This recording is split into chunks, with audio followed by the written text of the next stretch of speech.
Housing Development Progress. Number one and the best. Housing Development Progress. Number one. Number one. Housing Development Progress. Number one and the best. Housing Development Progress. Number one. Housing Development Progress. In Nigeria. Housing Development Progress. In Africa. Housing Development Program and the globe.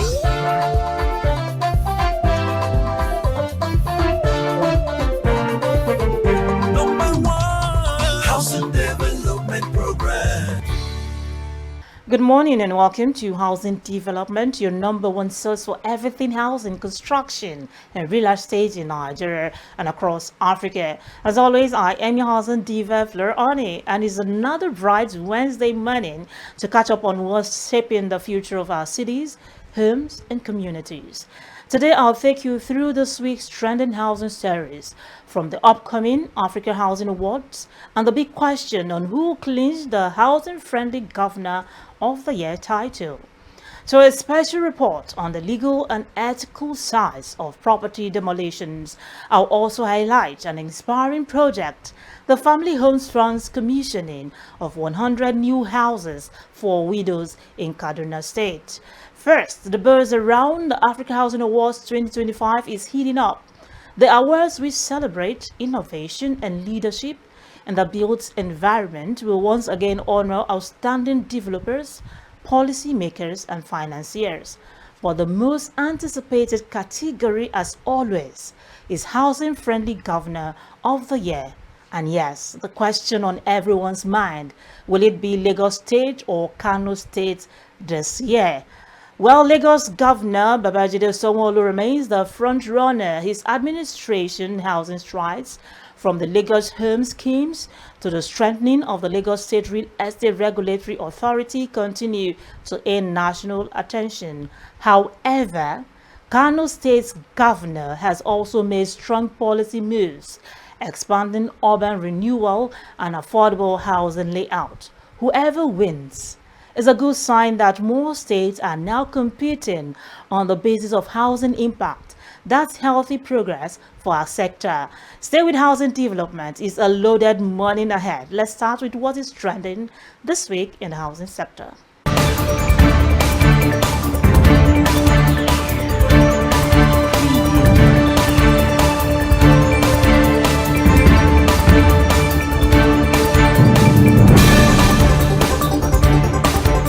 The Murphy Real Estate Investment Fund, MREIF, has officially listed its commercial tranche on the Nigerian Exchange Group, NGX, marking a major step in mobilizing private capital for affordable housing and economic growth.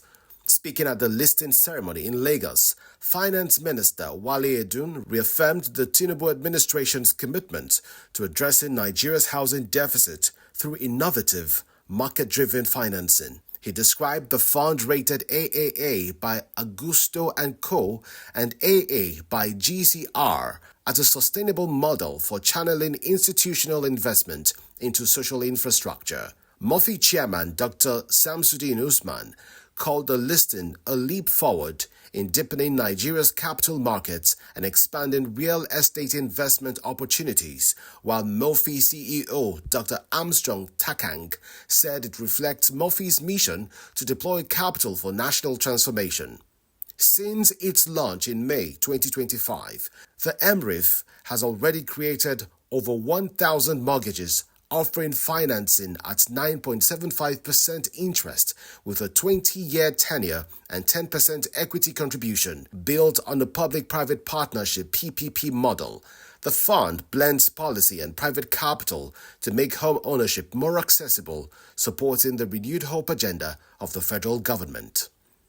The Africa Housing Awards dinner is scheduled to take place on December 12, 2025 at the elegant Fraser Suites in Abuja, drawing together leaders and stakeholders from across the continent's housing and real estate sectors. The annual event celebrates excellence, innovation, and impact within Africa's housing industry, recognizing individuals, organizations, and projects that have demonstrated exceptional commitment to providing affordable, sustainable, and inclusive housing solutions. Now, in its latest edition, the Africa Housing Awards has grown into one of the continent's most anticipated industry gatherings, offering a platform for networking, collaboration, and knowledge sharing among policymakers, developers, investors, and professionals. This year's ceremony will spotlight achievements that align with Africa's broader goals of urban renewal, economic development, and improved living standards for citizens. To read the full details of the news, visit www.africahousingnews.com.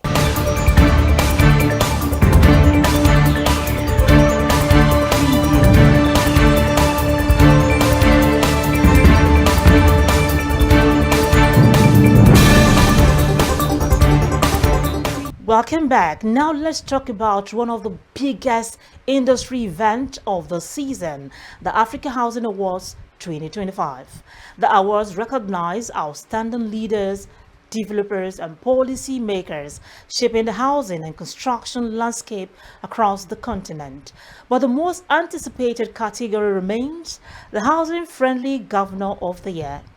As it stands, Lagos State Governor Babajide Sanwo-Olu is leading the conversation once again for his commitment to affordable housing and regulatory reforms through LASERA. Still, there's growing buzz from Kano State, where Governor Abba Kabir Yusuf has made remarkable efforts in urban renewal and affordable layout. It's a tight race, and the good news is you can still make your voice heard. Voting closes today, so if you haven't yet cast your vote for your preferred nominee, keep the votes coming in. Every vote counts, and your choice could determine who wears that prestigious crown as Housing-Friendly Governor of the Year 2025.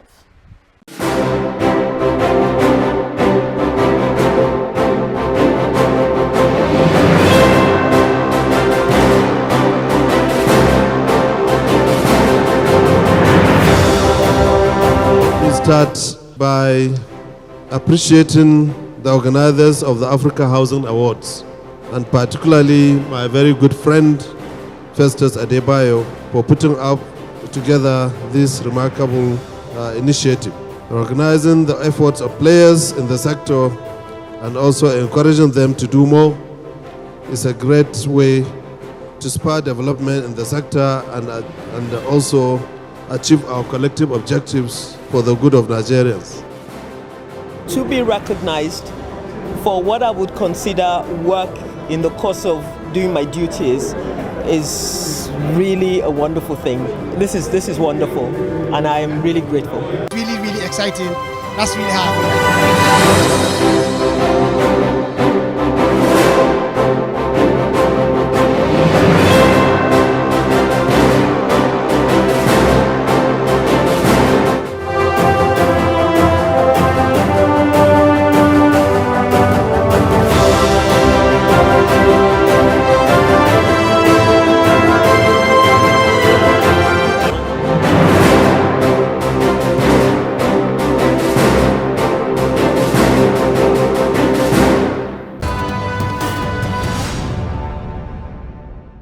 Whatever the outcome at the African Housing Awards, it's clear that this healthy competition is driving states to deliver better housing for Nigerians, and that's a win for everyone.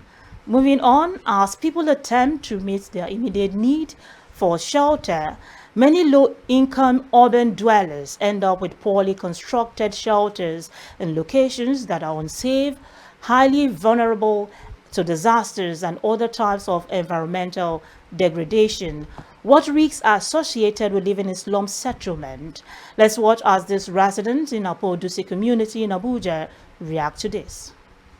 The housing development crew got there in the heat of the afternoon to get a clearer picture of what life truly looks like in Apodusi community. The community is home to different individuals of different tribes who share one thing in common, that is, living in deplorable condition. The problem we have here in Apodusi is security challenges. and water challenges. In fact, we have not road. We don't have road. Where you go to junction, example, as I'm talking to you, you will see a lot of dirt. In fact, everywhere they hold you entirely. Where you ask where you go deeply, you will see again. They have nowhere to throw all those dirt. I'm asking government to come, begging government to come and help us here in Apoduse. This compound like this, we don't have toilet. If you enter my shop, you see water is leaking inside the shop. Rainfall yesterday in the night. You can see the environment. It's very bad, dirty everywhere. A resident expressed his displeasure about the lack of good access roads, complaining about the unmotorable and poor condition of the roads, mainly during the raining season. He communicated his disappointment in the state of the school located in Apoduse, saying the environment was filthy and unkempt. Furthermore, he drew the attention of the Housing Development Media crew to the porous nature of the community in terms of insecurity, while calling for the intervention of the government in helping the people living in the community. One, we don't have access road. Why? Because when it's rainy season, coming to this is just like going to desert.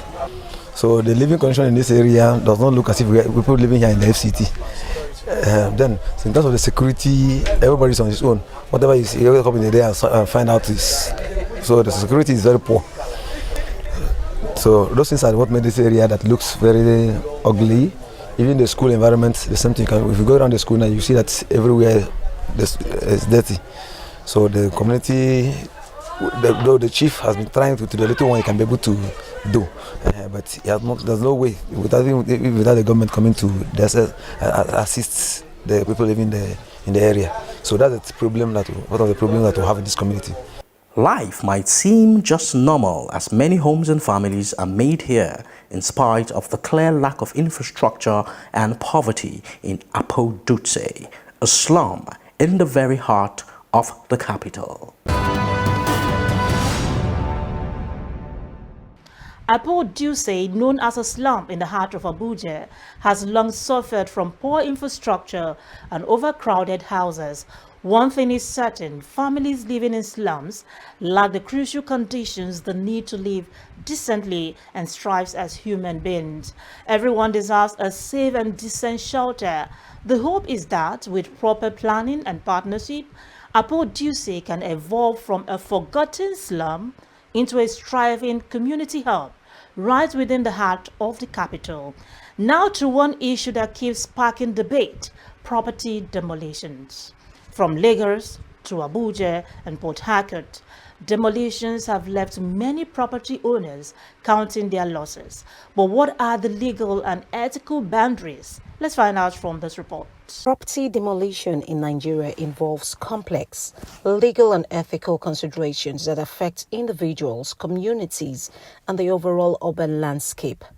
The legal and ethical implications surrounding property demolition are closely intertwined, necessitating a careful examination of relevant laws, social justice issues, and the rights of those impacted.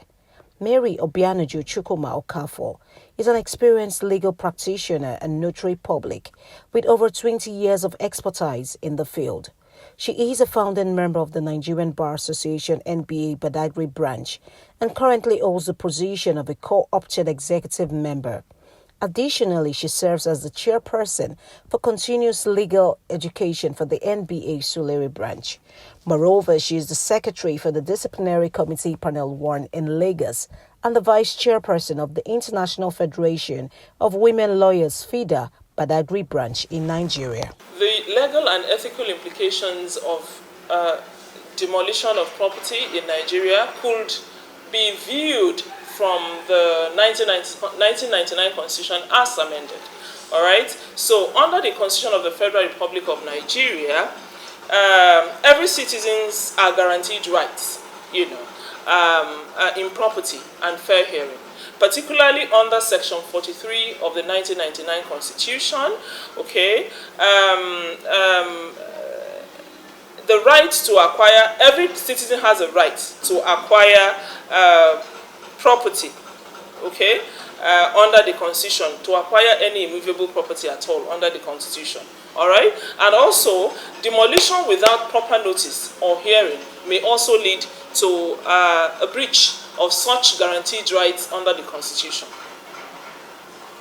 So it is very important that we are bound by the provisions of the Constitution, however it is that, the government, is trying to look at it. So also, regarding ownership and compensation issues, right? If a property is lawfully held by any citizen at all, such citizen must approach the government, for example, for valid title, approved building plans, or permit. If it is found out that the citizen is in contravention or in breach of such, permits, then such situation of demolition may occur. And if it occurs, such citizen may not be entitled to what we call compensation, as the case may be.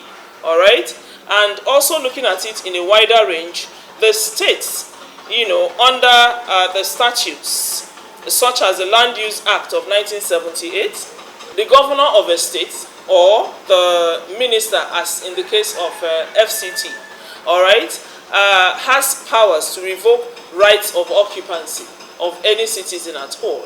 If for example, it is found out that the land is acquired for public use, if the land is to be acquired for public use, such statute of occupancy may be revoked. But in that case, compensation would be given to the said citizen. All right? Okay. So basically, that is that, in a nutshell. Emotional distress, I do not think that is covered under the Constitution or anywhere, right? Yes, but I am only bound by the provisions of the 1999 Constitution, right? So I will follow that strictly. Basically, we are going to be looking at the Land Use Act of 1978, all right? That is a Cap 202, Laws of the Federation, 1990. One of the laws, governing property demolition in Nigeria. This particular law vests ownership of land in each state in the governor, or in FCT, the minister. All right? So, in trust for the people. So, Section 28 gives power to revoke rights of occupancy, in public interest. Let's get that word. For public interest. Okay? And not for any other thing. All right? Okay, so Land Use Act 1978 is one of the laws, when we are looking at this. Then Section 29 also deals with acquisition and compensation in the event of revocation of rights of occupancy over a land. So while it does not explicitly set out detailed demolition procedures,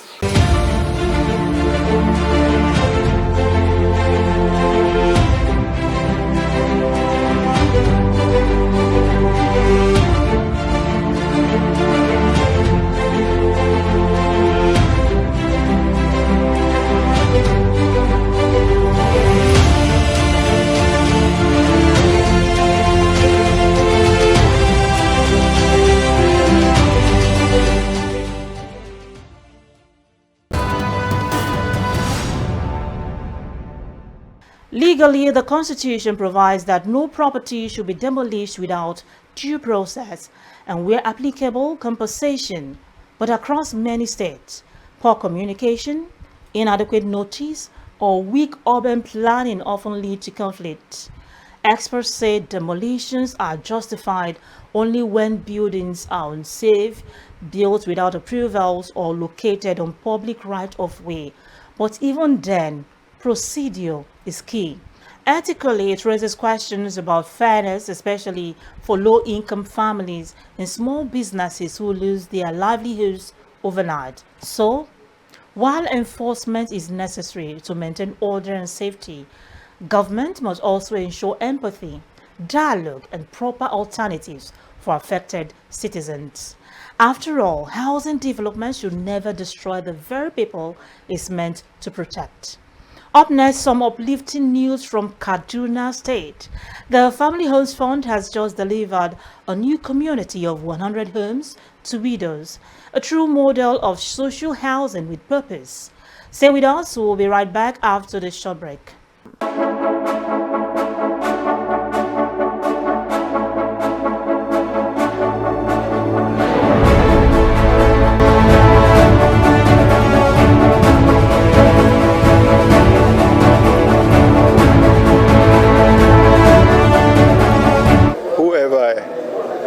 This kind of recognition should feel very, very proud of himself and his efforts.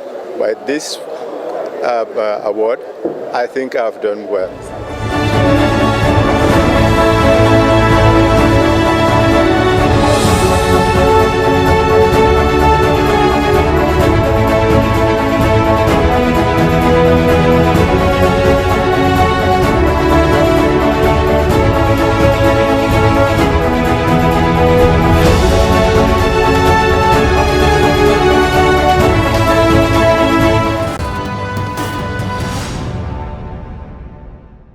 In Kaduna State, the Family Homes Funds Limited has commissioned 100 newly built houses for widows in Rikachikul Igabi local government area.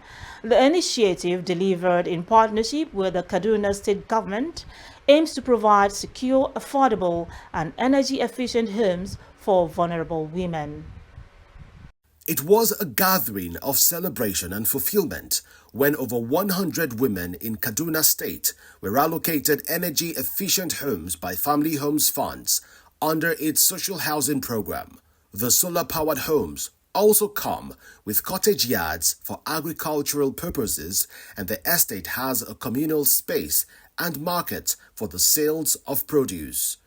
The commissioning of the project drew together stakeholders in government, real estate and green energy sectors who share a commitment to provision of low-cost, green energy-powered and subsistence agriculture-embedded housing for both rural and urban habitation. Throwing his weight behind the project as a tool for poverty alleviation, the Minister for Housing and Urban Development, Ahmed Dangiwa, praised the renewed hope agenda of President Bola Ahmed Tinubu's administration, hoping to replicate such projects across Nigeria to assist those who need homes. Our vision under the renewed hope agenda of President Bola Ahmed Tinubu GCFR is to multiply moments like this across Nigeria, in every state, for every group of Nigerians who need a helping hand to own a home. Congratulations to the beneficiaries. The governor of Kaduna State, Ubasani, while commending the development partnership that culminated into such a laudable project, emphasized that the energy-efficient homes were symbols of hope, dignity, and empowerment for the recipients, who now had a safe place to raise kids, rebuild lives, and renew confidence in the future. Today's commissioning of 100 energy-efficient two-bedroom bungalows for indigent widows of Kaduna State is far more than a housing project. It is a symbol of hope, dignity, and empowerment. Each of these homes represents stability for a family that has endured hardship, a safe place where mothers can raise their children, rebuild their lives, and look to the future with renewed confidence. Importantly, the homes have been constructed using energy-efficient technologies, reflecting our shared commitment to climate-smart, sustainable housing that reduces environmental impact and promotes responsible resource use. Words of commendation were also heard from the Minister of Budget and Economic Planning, Atiku Bagudu, as he encouraged more associations to be open about collaborations and ideas from the grassroots, promising that such will be supported to generate inclusive, sustainable growth. The women that are here, the men that are here, listen to me. What the President and His Excellency will say it better because he's his main disciple here. What they want is associations like this to form and collaborate and come up with ideas on a word-by-word basis so that they can be supported to develop those ideas, because that will generate inclusive, sustainable growth.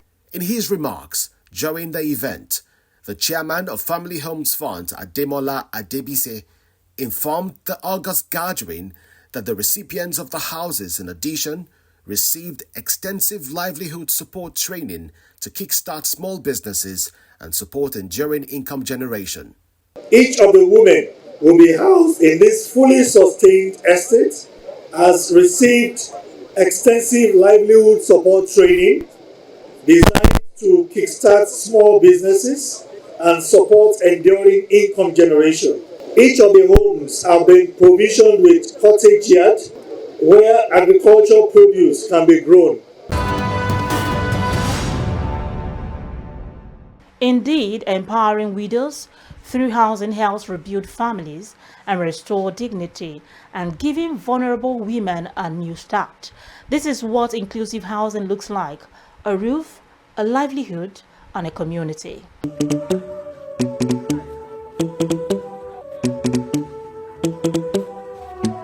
Let's go. Let's go. Let's go. Oh,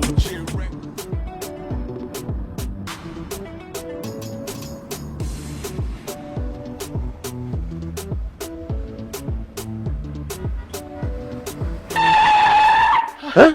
What is it again? Oga, and they drive this car, my mind no dey. My landlord is on my neck. Your landlord again? I thought I have told you this before. Get a mortgage, register with NHF scheme, and get a home up front. What is so difficult about this? Oga, I will do just that. See, I will shame that my landlord. Mortgage. At the Federal Mortgage Bank of Nigeria, everyone deserves a home. And that's a show this morning on housing development. We covered the African Housing Awards, the hopeful story from Apo Duse community, the legal side of demolitions, and a moving social housing success from Kaduna State. Remember, voting for Africa Housing Awards closes today, so keep those votes coming in. I'm Flora Oni, your housing diva, reminding you that every home built brings us one step closer to a better Nigeria. Have a wonderful day and see you again next Wednesday at 9 a.m. right here on AIT. Bye for now.